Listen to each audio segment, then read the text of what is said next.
ప్రభు నామమున మీ అందరికీ వందనాలు. ఈ దినము దేవుని యొక్క వాక్యము వాగ్దానము.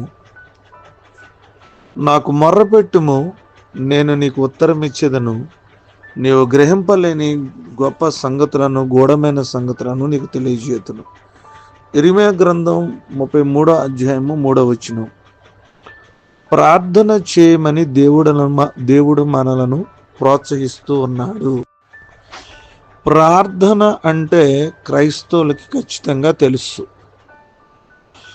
జీవగల దేవుడైన యెహోవా తన సేవకుని ప్రార్థనలు ఖచ్చితంగా జవాబిస్తాడని దేవుని యొక్క వాక్యం మనకు చాలా స్పష్టంగా తెలియచేస్తుంది. ఆయన నామంలో ప్రార్థన చేసి చూసినప్పుడు ఆయన ఆలకిస్తాడు, జవాబిస్తాడు.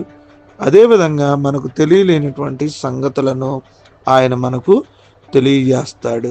ప్రియమైన దేవుని బిడ్డలారా, దేవుని వాక్యం సెలవిస్తుంది, అయ్యా నేను గ్రహించలేకపోతున్నాను, భవిష్యత్తు ఏంటి, పరిస్థితులు ఏంటి, నా ప్రశ్నలు ఏంటి, నాకున్న ఆలోచనలకు ఎవరు జవాబిస్తారు, ఈ విషయాలు నాకు అసలు ఏమీ అర్థం కావట్లేదు, ఏంటి ప్రభా అని నువ్వు అల్లాడుతూ ఉన్నప్పుడు నీవు గ్రహించాల్సిన సంగతులు ఉంటే, అవి అర్థం అవ్వాల్సి ఉంటే, నీకు కావలసినవి ఉంటే, నీకు క్షేమకరమైతే, వాటి వల్ల నీకు సంతృప్తి ఉంది అని దేవునికి అనిపిస్తే ఖచ్చితంగా దేవుడు వాటిని అనుగ్రహిస్తాడు.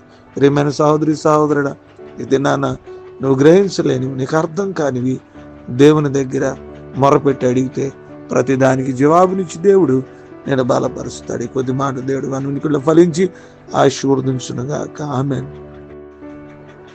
ప్రార్థన చేసుకుందాం, తల్ల ఉంచుకుందాం, కళ్ళు మూసుకుందాం. మహాపరిశుద్ధుడా, జయమగల దేవానికి వందనాలు.